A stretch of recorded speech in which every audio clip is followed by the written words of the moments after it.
Hello and welcome dear students, आप सभी का स्वागत है आपके अपने यूट्यूब चैनल पर। तो दोस्तों, हमने राजस्थान पॉलिटी में लास्ट टॉपिक मुख्यमंत्री व राज्य मंत्रिपरिषद पढ़ लिया था। और जैसा कि आपको पता है कि हम एक टॉपिक कंप्लीट होने के बाद उससे रिलेटेड महत्वपूर्ण प्रश्नों का जो टेस्ट लेके आते हैं, तो उसी श्रृंखला में हम लेकर आए हैं मुख्यमंत्री व राज्य मंत्रिपरिषद के कुछ बहुत ज़्यादा महत्वपूर्ण क्वेश्चन। तो देखिए दोस्तों, शुरू करते हैं। और जैसा कि आपको पता ही है कि ये रिकॉर्डेड टेस्ट है, तो आपको भी टेस्ट उसी प्रकार से देना है। पहले क्वेश्चन पढ़ना है आराम से, फिर अपना आंसर लॉक कर लेना है और फिर सारे ये टेस्ट कंप्लीट आपको दे देना है। और अंत में आपके कितने सही हुए वो मुझे कमेंट बॉक्स में ज़रूर बताना है दोस्तों। और वीडियो अच्छा लगे तो ज़्यादा से ज़्यादा लोगों तक शेयर किया करो, अपने दोस्तों तक, ताकि हम भी अपने पहुंच बना पाएँ ज़्यादा विद्यार्थियों तक और उनको भी ज़्यादा से ज़्यादा फ़ायदा हो सके। तो चलिए दोस्तों, बिना ज़्यादा टाइम वेस्ट किए शुरू करते हैं इस टेस्ट को। तो देखिए, आपका क्वेश्चन नंबर फर्स्ट है, किस मुख्यमंत्री के कार्यकाल में पहली बार राज्य में राष्ट्रपति शासन लागू हुआ? तो पहली बार राष्ट्रपति शासन लागू किस मुख्यमंत्री के कार्यकाल में हुआ था? तो महत्वपूर्ण क्वेश्चन बन जाता है। तो आप अपना आंसर लॉक कीजिए वीडियो को बीच में स्टॉप करके, तब तक हम चर्चा कर लेते हैं इस पे। इसका जो राइट आंसर होगा वो होगा आपके ऑप्शन नंबर फर्स्ट, यानी कि मोहनलाल सुखाड़िया के कार्यकाल में पहली बार राज्य में राष्ट्रपति शासन लागू हुआ था। चलते हैं दोस्तों अगले क्वेश्चन की ओर। तो ये है आपका क्वेश्चन नंबर 2। क्वेश्चन नंबर 2 क्या कहता है? राज्यों में मंत्रिपरिषद के आकार को कौन से संविधान संशोधन के द्वारा परिसीमित किया गया? तो देखिए दोस्तों, ये क्वेश्चन कम से कम 10 से 15 बार अलग अलग कॉम्पिटिटिव एग्ज़ामों में आ चुका है, तो इनका आपको विशेष रूप से ध्यान रखना है इस टाइप के क्वेश्चन का। तो वो कौन सा संविधान संशोधन था जिसमें मंत्रिपरिषद के आकार की मतलब सीमा निर्धारित कर दी गई कि मंत्रिपरिषद में इतने ही मंत्री होंगे? तो वो होगा आपका, इसका राइट आंसर होगा ऑप्शन नंबर ए, 91वां संविधान संशोधन 2003। इसमें क्या हुआ था? इसमें ये कह दिया गया था स्पष्ट रूप से कि जो राज्य मंत्रिपरिषद है वो उनमें सदस्यों की संख्या विधानसभा में जो सदस्य हैं उनके 15% से अधिक नहीं होगी। यानी कि अगर राजस्थान में बात करें तो 200 सदस्य हैं आपके विधानसभा में, तो इनका 15% हो जाता है आपके 30। मतलब कि राजस्थान में अगर इन फ्यूचर विधान परिषद बनती है, मंत्रिपरिषद, मतलब कि ये ऐसे बोला गया है कि राज्य में जो मंत्रिपरिषद है उनमें ज़्यादा से ज़्यादा कितने हो सकते हैं? विधान परिषद नहीं, मंत्रिपरिषद की बात हो रही है, तो उसमें अधिकतम राजस्थान में 30 सदस्य हो सकते हैं। ठीक है दोस्तों, आगे चलते हैं। और साथ ही मैं आपको बता देता हूँ कि ये जो सेम रूल राज्यों के लिए वो केंद्र के लिए भी है। मतलब कि जो केंद्रीय मंत्रिपरिषद होती है उसमें लोकसभा की मतलब कि 15% से ज़्यादा संख्या नहीं हो सकती केंद्रीय मंत्रिपरिषद में। और न्यूनतम का बोला गया है, तो राज्य जो मंत्रिपरिषद होती है उसमें न्यूनतम मंत्रियों की संख्या कितनी हो सकती है? 12 हो सकती है। वो भी इस 91वें संविधान संशोधन 2003 में बताया गया है। लेकिन केंद्र में जब बात करें तो केंद्रीय मंत्रिपरिषद में न्यूनतम मंत्रियों की कोई संख्या निश्चित नहीं है। तो आपको इस चीज़ का विशेष रूप से ध्यान रखना है। आगे चलते हैं। ये है आपका क्वेश्चन नंबर 3। क्या कहता है क्वेश्चन नंबर 3? निम्नलिखित कथनों पर विचार कीजिए और बाद में आपको बताना है कि सत्य कथन का आपको इनमें से चयन करना है। तो देखिए दोस्तों, पहला स्टेटमेंट पढ़ लेते हैं। मुख्यमंत्री की नियुक्ति राज्यपाल द्वारा की जाती है। तो ये तो एकदम ठोक बजा के एकदम राइट स्टेटमेंट है, बिल्कुल राइट है। मुख्यमंत्री की नियुक्ति कौन करेगा? राज्यपाल करेगा। किस आर्टिकल में है? तो आर्टिकल 164 में है दोस्तों। ठीक है, 164 में स्पष्ट रूप से दिया गया है कि मुख्यमंत्री की नियुक्ति राज्यपाल द्वारा की जाएगी। दूसरा स्टेटमेंट पढ़ लेते हैं। राज्य मंत्रिपरिषद के मंत्रियों की नियुक्ति, ध्यान से पढ़ना, राज्य मंत्रिपरिषद के मंत्रियों की नियुक्ति मुख्यमंत्री के द्वारा राज्यपाल के परामर्श द्वारा की जाती है। तो आप इस पर गौर फरमाइए, हम चर्चा करते हैं दोस्तों। ये स्टेटमेंट भयंकर रूप से गलत है। गलत क्यों है? कि उसमें थोड़ा सा फेरबदल कर दिया गया है। वो हकीकत में होता क्या है कि राज्य मंत्रिपरिषद के मंत्रियों की नियुक्ति राज्यपाल द्वारा की जाती है मुख्यमंत्री के परामर्श पर। लेकिन यहाँ पर ये भाई साहब बोल रहे हैं कि मुख्यमंत्री द्वारा राज्यपाल के परामर्श पर की जाती है, तो उल्टा बोल दिया ना, तो इसीलिए ये गलत है। राज्य मंत्रिपरिषद की नियुक्ति कौन करेगा? मुख्यमंत्री नहीं करेगा, राज्यपाल करेगा। किसके परामर्श पर करेगा? मुख्यमंत्री के परामर्श पर करेगा। तो यहाँ पर सत्य कथनों का चयन करना था, तो केवल ए सही है। पहला ऑप्शन इसका राइट आंसर हो जाएगा। उम्मीद करता हूँ आपको अच्छे से समझ में आ रहा होगा। ये रहा आपका क्वेश्चन नंबर 4। क्या कहता है क्वेश्चन नंबर 4?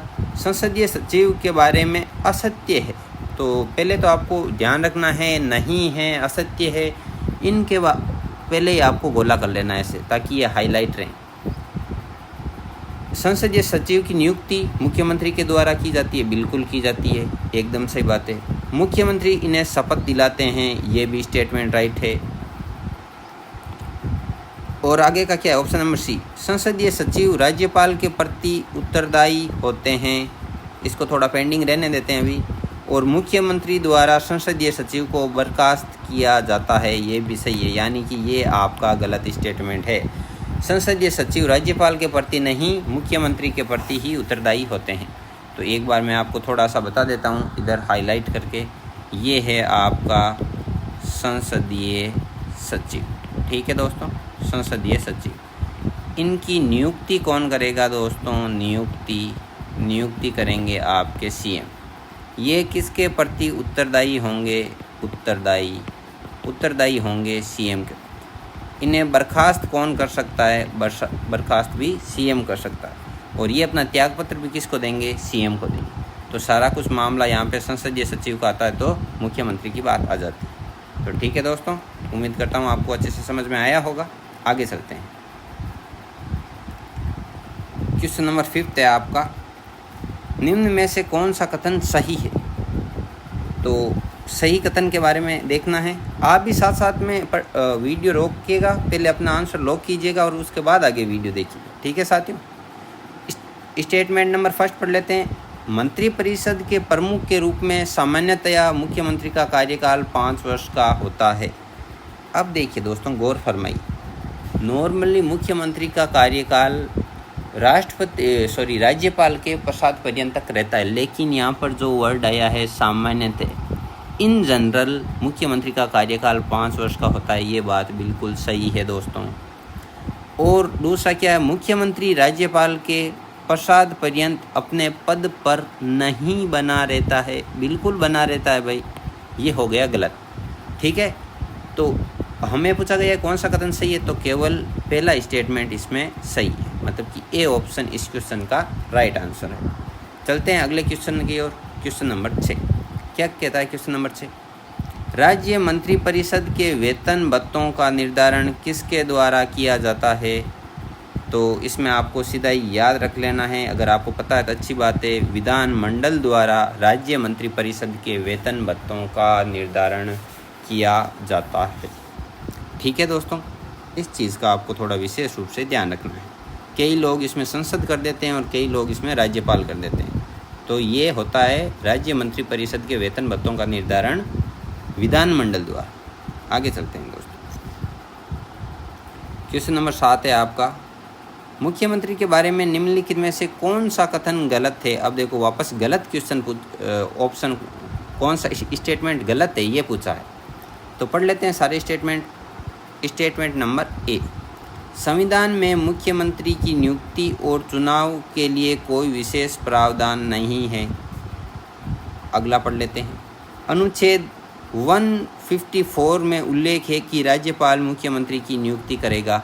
अभी देखो कि दोस्तों 2-3 क्वेश्चन पहले ही मैंने बताया था कि आर्टिकल 164 के अंतर्गत इसका उल्लेख दिया गया है कि राज्यपाल मुख्यमंत्री की नियुक्ति करेगा।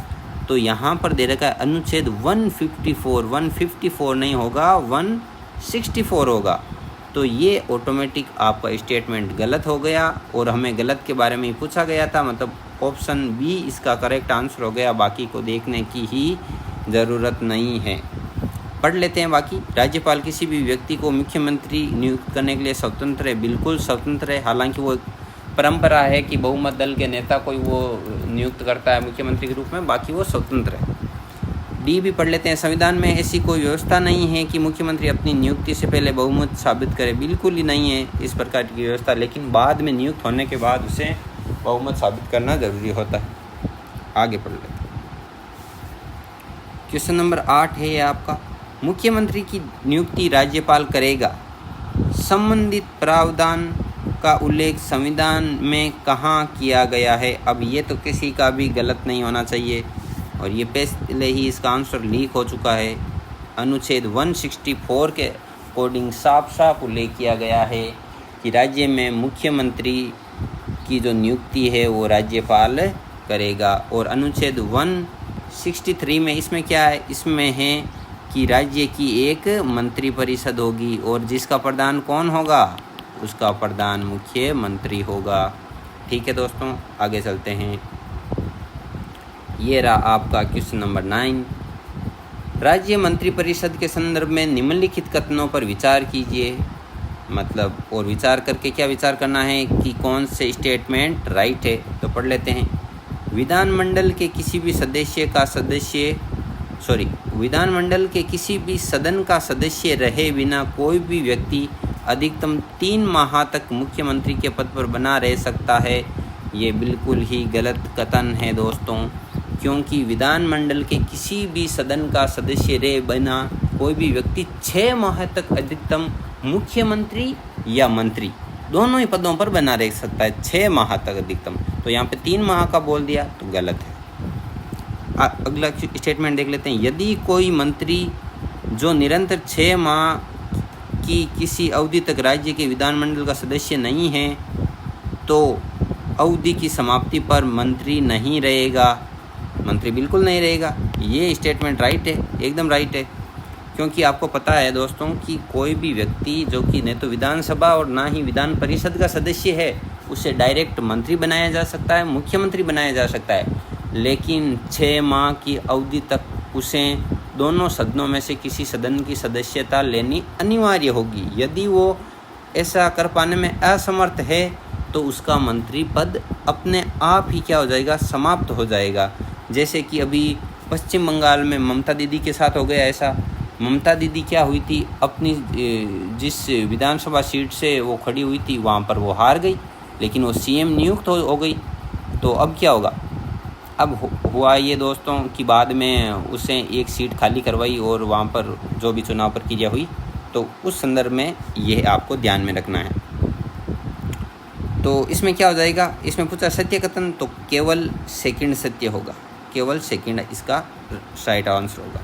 ठीक है, तो इसका ये स्टेटमेंट भी बड़ा इंपॉर्टेंट है कि यदि कोई मंत्री निरंतर 6 माह की अवधि तक राज्य विधानमंडल का सदस्य नहीं है, विधानमंडल मतलब विधानसभा और विधान परिषद दोनों, तो अवधि की समाप्ति पर वह मंत्री भी नहीं रहेगा।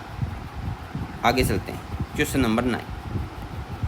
राज्य विधानमंडल के संबंध में मुख्यमंत्री को प्राप्त शक्तियों के संदर्भ में निम्नलिखित कथनों पर विचार कीजिए।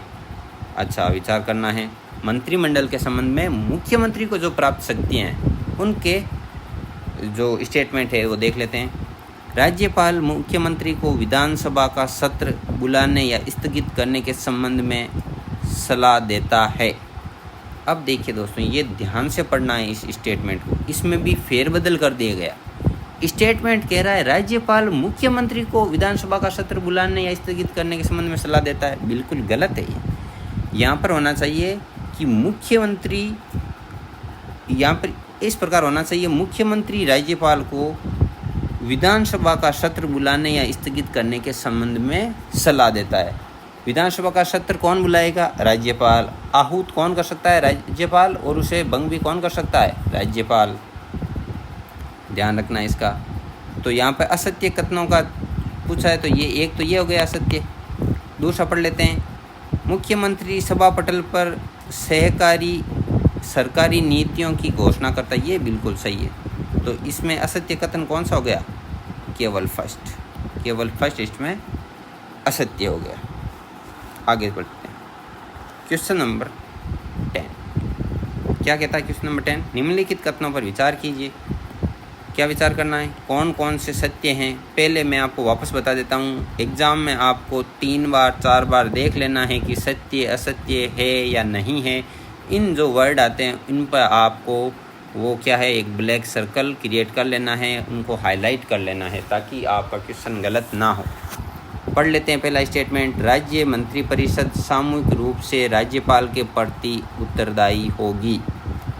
तो मैंने आपको थ्योरी क्लास में बहुत ठोक बजा के अच्छे से समझाया है, ये स्टेटमेंट गलत है, क्योंकि जो राज्य मंत्रिपरिषद है दोस्तों वो सामूहिक रूप से विधानसभा के प्रति क्या होगी, उत्तरदायी होगी।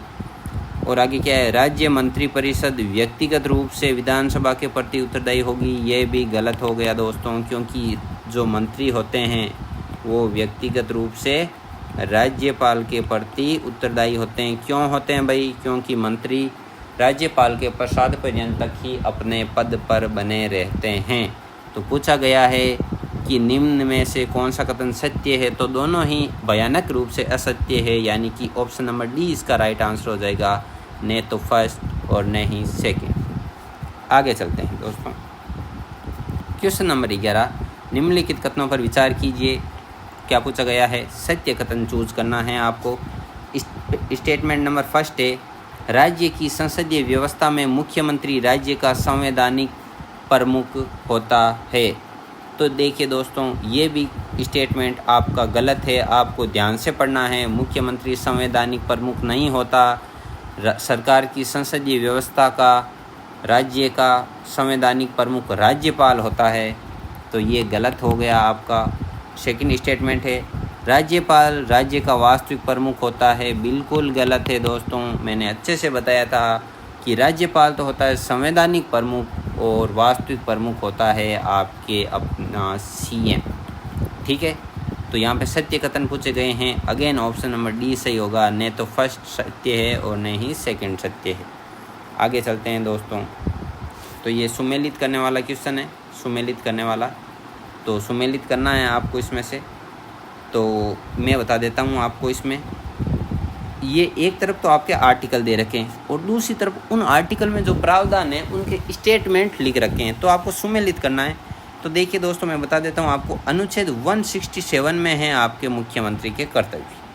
ठीक दोस्तों, और अनुच्छेद 177 में है आपके सदनों के संबंध में मंत्रियों के अधिकार। आर्टिकल 166 में है आपके राज्य के राज्यपाल द्वारा कार्रवाई का संचालन। और अंतिम जो इसमें दे रखा है आर्टिकल 164 में है आपका मंत्रियों संबंधी अन्य उपबंध। ठीक है, आर्टिकल 174 क्या है कि राज्यपाल पहले तो मुख्यमंत्री की नियुक्ति करेगा और मुख्यमंत्री की सलाह पर ही राज्यपाल अन्य मंत्रियों की नियुक्ति करेगा। तो इसमें ऑप्शन नंबर बी आपका एकदम करेक्ट आंसर है। और इस प्रकार के आप क्वेश्चन अगर सोल्व कर पा रहे हो, सही कर पा रहे हो, इसका मतलब निश्चित रूप से आपकी तैयारी काफ़ी धांसू तरीके की हो गई है। आगे चलते हैं दोस्तों, ये क्वेश्चन नंबर कौन सा है जो भी है आप देख लेना, मैं यहाँ पे नंबर 12 लगा देता हूँ। मुख्यमंत्री के कार्य एवं शक्तियों के संदर्भ में निम्नलिखित कथनों पर विचार कीजिए। 2 स्टेटमेंट दे रखे हैं, किस टाइप के हैं, और पूछा गया है कि सत्य कथन को आपको चूज करना है। पहला स्टेटमेंट पढ़ लेते हैं, मुख्यमंत्री आपातकाल को दौरान नहीं होगा, यहाँ पे के दौरान होगा, के दौरान राजनीतिक स्तर पर वह राज्य का मुख्य सचिव होता है। गलत कथन है दोस्तों, गलत कथन है, क्योंकि आपातकाल के दौरान मुख्यमंत्री राज्य का मुख्य सचिव नहीं होता है। तो फिर क्या होता है दोस्तों, वो होता है मुख्य प्रबंधक। मुख्य प्रबंधक या राजनीतिक प्रमुख आप उसको बोल सकते हो। ठीक है दोस्तों, तो पहला स्टेटमेंट गलत हो गया। पढ़ लेते हैं दूसरा स्टेटमेंट, मुख्यमंत्री अंतर्राज्यीय परिषद की गवर्निंग काउंसिल का सदस्य होता है। बिल्कुल ही सही कथन है दोस्तों, इसमें तो कोई दो राय नहीं है। अच्छा, गवर्निंग काउंसिल क्या होती है? गवर्निंग काउंसिल में सभी स्टेट के जो सीएम होते हैं वो उसके सदस्य होते हैं, तो निश्चित रूप से मुख्यमंत्री उसका सदस्य हो गया। और ये जो अंतर्राज्यीय परिषद है इसका अध्यक्ष कौन होता है? इसका अध्यक्ष होता है आपके प्रधानमंत्री। ठीक है दोस्तों, ध्यान रखना है। तो क्वेश्चन नंबर 12 में सत्य कथन पूछा गया था, तो केवल सेकंड सत्य है, केवल सेकंड सत्य है। बी आपका इसमें करेक्ट आंसर है। ठीक साथियों, तो इन्हीं 12 क्वेश्चनों के साथ हम आए थे, ख़त्म हुए 12 क्वेश्चन।